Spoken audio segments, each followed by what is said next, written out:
আসসালামু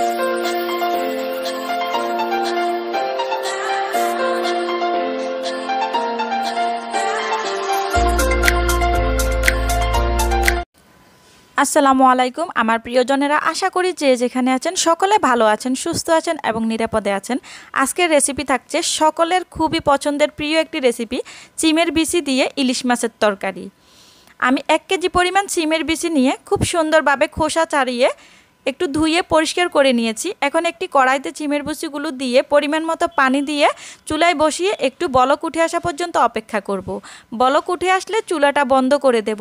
এই ভাপিয়ে নেওয়ার কারণ হচ্ছে সিমের বিচিতে একটা কাঁচা গন্ধ থাকে, তাহলে কিন্তু কাঁচা গন্ধটা খুব সুন্দরভাবে চলে যাবে। এতে করে রান্নার টেস্টটাও অনেক গুণে বেড়ে যাবে। সিমের বিচিতে একটু কাঁচা গন্ধ থাকে, আমরা সবাই জানি। এভাবে ভাপিয়ে নিলে গন্ধটা আর আসে না। একটি লাইক দিয়ে ভিডিওটি শুরু থেকে শেষ পর্যন্ত দেখার অনুরোধ জানাচ্ছি সকলকে। সব বন্ধুরা যারা এখনও আমার চ্যানেলটি সাবস্ক্রাইব করেননি, অনুরোধ রইল রেসিপিস বাই নাবিল মামাম চ্যানেলটিকে সাবস্ক্রাইব করে সামনে এগিয়ে যাওয়ার জন্য উৎসাহ দেবেন আশা রাখি। আমি 6 টুকরা ইলিশ মাছ নিয়েছি আমার পরিমাণ অনুযায়ী, আপনারা আপনাদের পরিমাণ মতো নিয়ে নেবেন। লবণ হলুদ দিয়ে মেখে এখন আমি তেলে ভেজে নেব। একটু লালচে করে ভেজে নিতে হবে। এক পাশ ও পাশ একটু লালচে করে আমি ভেজে মাছগুলো তুলে নেব। খুব সুন্দরভাবে মাছগুলোকে একটু লালচে করে ভাজবেন। আপনারা চাইলে তেলে না ভেজে কষিয়েও সিমের বিচির সঙ্গে এই মাছ দিয়ে রান্নাটা করতে পারবেন। চাইলে মাথার অংশ লেজের অংশ ব্যবহার করতে পারেন। আমি আজকে শুধু মাছের পিসগুলো নিয়েছি, কোনো মাথার অংশ লেজের অংশ নেইনি। মাছগুলো ভাজা হয়ে গেলে মাছগুলো তুলে নেব।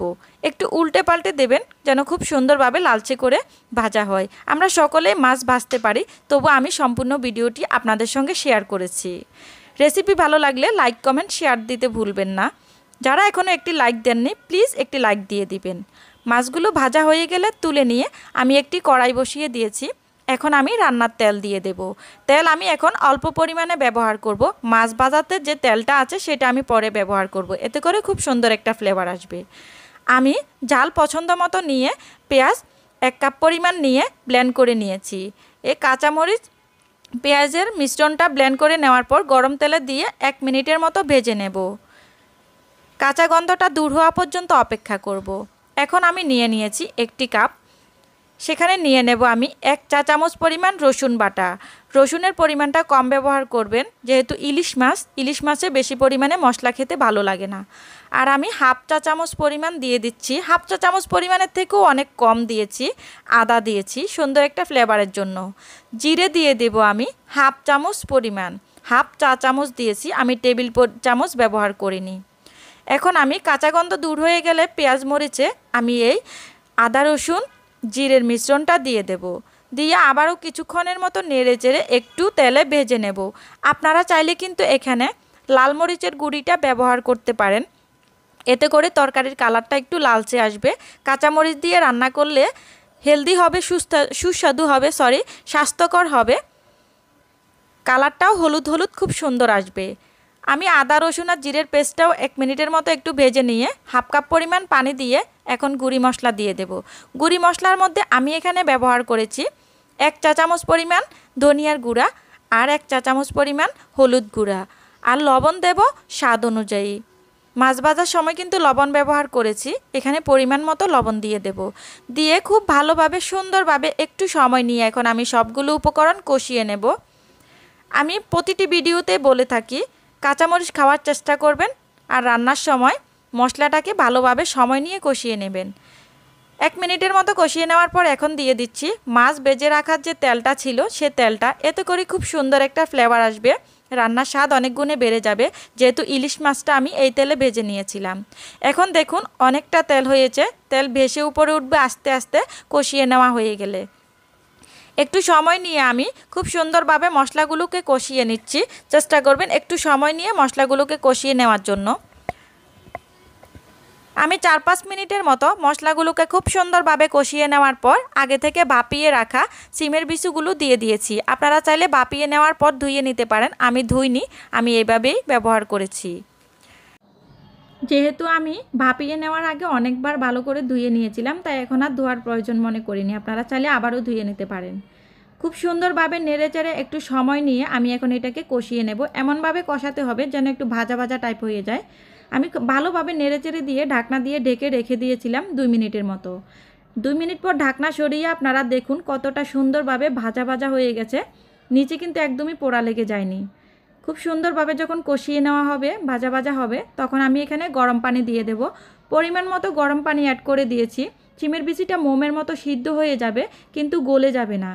এখন আমি নেড়ে চেড়ে দেব, খুব সুন্দরভাবে একটু নেড়ে চেড়ে দিতে হবে, দিয়ে অপেক্ষা করব বলক উঠে আসা পর্যন্ত।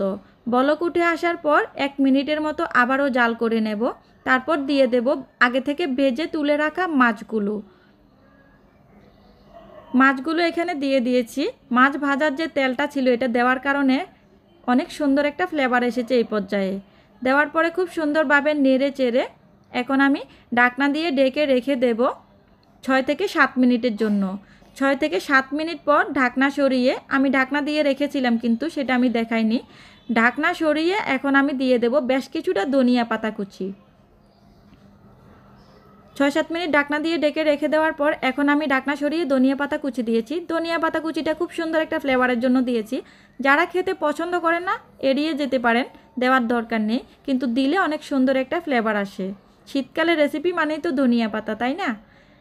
এখন আমি নেড়ে চেড়ে 1 মিনিটের মতো আবারও ঢাকনা দিয়ে ঢেকে রেখে দেব। খুব সুন্দরভাবে কিন্তু মোমের মতো সিদ্ধ হয়ে গিয়েছে।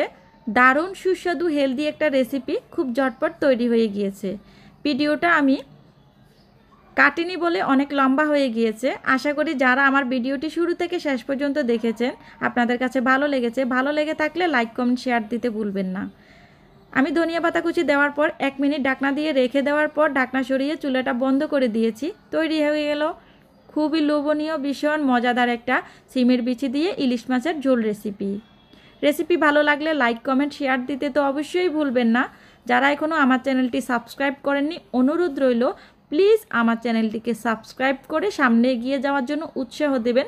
লাইক দিতে ভুলে গিয়ে থাকলে একটি লাইক দিয়ে দিন, অনুরোধ রইল আপনাদের সবার কাছে। বাসায় ট্রাই করে অভিজ্ঞতা আমার কমেন্ট বক্সে জানাতে ভুলবেন না আমার রেসিপি আপনাদের কেমন লেগেছে। ভুল ত্রুটি ক্ষমা সুন্দর দৃষ্টিতে দেখবেন। ভালো থাকবেন। আল্লাহ হাফেজ।